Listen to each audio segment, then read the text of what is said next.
ମାନେ ଆଜି ଶୁକ୍ରବାର ହେବାରୁ ମୋ ହଜବେଣ୍ଡ କହିଲେ ସବୁବେଳେ ତ ମାଛ ତରକାରୀ ଖାଉଛନ୍ତି, କିନ୍ତୁ ଆଜି ମୁଁ ଚୁନା ମାଛ ଆଣିବି, ତୁ ମୋର ପତ୍ରପୋଡ଼ା କରିଦେବୁ। ମୁଁ କହିଲି ହଉ ଠିକ ଅଛି ଆଣ।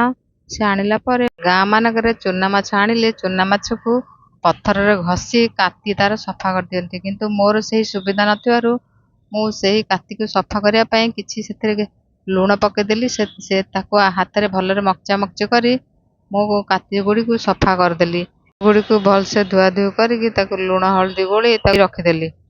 ମେରିନେଟ୍ ହୋଇଥିବା ହଳଦୀ ଲୁଣ ଦେଇ ପାତ ମାଛ ସେଗୁଡ଼ିକରେ ମୁଁ କ'ଣ କଲି, କିଛି ମସଲା ଗୋଳେଇ ଏବଂ ସେଥିରେ କିଛି କଞ୍ଚା ଲଙ୍କା, କିଛି କଟା ଟମାଟୋ, କିଛି କଟା ପିଆଜ, କିଛି ଗୋଟା ରସୁଣ ଏବଂ କିଛି ସୋରିଷ ତେଲ ଦେଇ ତାକୁ ଭଲରେ ମେରିନେଟ୍ ହେବା ପାଇଁ ଏବଂ ସ୍ୱାଦ ଅନୁସାରେ ଲୁଣ ଦେଇ ଭଲରେ ଗୋଳେଇ ଗାଳେଇ ମିନିଟ୍ ପାଇଁ ଘୋଡ଼େଇ ରଖିଦେଲି।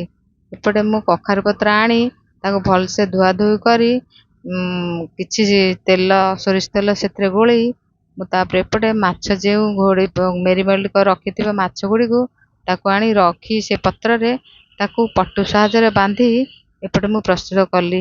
ପ୍ରସ୍ତୁତ କରିସାରି ଦେଖିଲା ବେଳକୁ ଚୁଲି ପୁରା ବର୍ଷାରେ ଓଦା ହୋଇଯାଇଛି। କ'ଣ କରିବି ପୁଣି ଭାବିଲି, ପୁଣି ଗୋଟେ କଡ଼େଇ ଆଣି ସେଥିରେ କିଛି ଛୋଟ ଛୋଟ କାଠ ପକେଇ ସେଥିରେ ନିଆଁ ସେହି ନିଆଁ ହେଇଗଲା ପରେ ମୁଁ ସେ ପତ୍ରକୁ ନେଇ କ'ଣ କଲି, ନିଆଁ ହେଇଗଲା ପରେ ତାକୁ ଭଲସେ ଚାରିପଟେ ଘୋଡ଼ା ଘୋଡ଼ି ଭଲରେ କରିଦେଲି। ତାକୁ 15-20 ମିନିଟ୍ ଛାଡ଼ିଦେଲି। ଛାଡ଼ି ସାରିଲା ପରେ ଏବେ ପତ୍ରପୋଡ଼ା ପ୍ରସ୍ତୁତ ଦେଖନ୍ତୁ। କିନ୍ତୁ ପ୍ରକୃତରେ ମାନଙ୍କରେ ଏହି ପତ୍ରପୋଡ଼ା ବେଶୀ ପସନ୍ଦ କରନ୍ତି, ଆଉ ଇଏ ବି ଦେହ ପାଇଁ ବହୁତ ହେଲ୍ଦି। ଆଉ ଆପଣଙ୍କୁ ଯଦି এই ଭିଡ଼ିଓ ଭଲ ଲାଗିଥିବ ମୋ ଭିଡ଼ିଓକୁ ଟିକେ ସେୟାର କରିଦେବେ, ଲାଇକ୍ ଦେବେ, ସବସ୍କ୍ରାଇବ୍ ଦେବେ। ରହୁଛି, ଜୟ ଜଗନ୍ନାଥ। ଆପଣ ବି ଭଲରେ ରୁହନ୍ତୁ।